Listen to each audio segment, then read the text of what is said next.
Bueno, yo creo que estamos en un momento especialmente complicado, básicamente porque hay un intento desde el neoliberalismo, o sea, desde los intereses de las multinacionales, el mundo empresarial, el mundo financiero, los lobbies de las nuevas tecnologías, de poner lo que se llama la educación al servicio del sistema. Nosotros veníamos de la idea de que la educación era, primero, un derecho de todo el mundo y una obligación del Estado.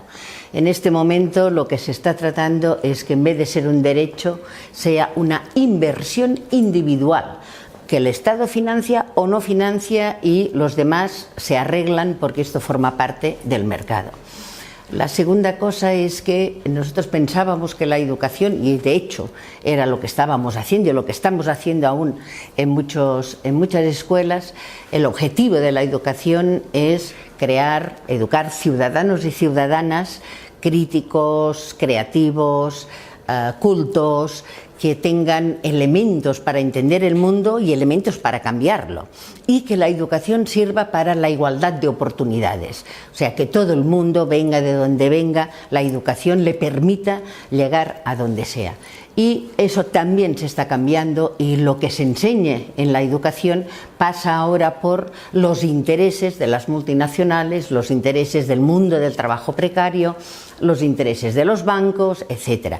Entonces estamos en un momento en que hay un cambio que pasa básicamente por estas dos cuestiones. Una, que con la educación se puede hacer negocio, por lo tanto hay que privatizar, por lo tanto el Estado tiene que invertir menos, y ahí están todos los recortes, ahí está la precarización del mundo del trabajo, de la educación también, y por el otro lado todo aquello que se enseña tiene que estar al servicio también de los intereses. Bueno, pues al profesorado le afecta de dos cuestiones. Una, la cuestión más material, o sea, los recortes implican pues que tienen que hacer más horas, que tienen más alumnos para aula, que no hay profesorado de soporte para el alumno que tiene más dificultades, etcétera, y por lo tanto una precarización del mundo del trabajo también dentro de la educación, y la prueba está la cantidad de interinos que están en condiciones cada vez más precarias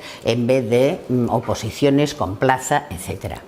Bueno, yo creo que hay como 3 o 4. El primero es que se necesita una inversión como mínimo a la altura de nuestro PIB, o sea, la media europea está en un 6% y aquí no llegamos al 4%, por lo tanto, si no hay inversión, no hay posibilidad de mejora. La otra cuestión para mí muy importante para poder ofrecer igualdad de oportunidades es que tendría que haber una única red pública de educación, o sea, esto de que haya dinero público para hacer funcionar escuelas privadas que además cobran y que básicamente segregan al alumnado. Por tanto, tenemos el alumnado totalmente segregado por clase social, por origen cultural y algunos incluso por género, por sexo.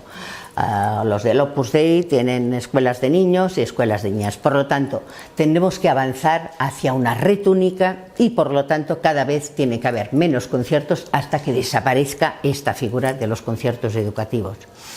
La otra sería que si queremos una educación para todo el mundo, esta educación tiene que ser gratuita, y tiene que ser gratuita desde los 0 años hasta la universidad. Ni taxas astronómicas de universidad, ni guarderías infantiles que los padres no pueden pagar. Por lo tanto, tiene que ser una educación pública toda y gratuita toda.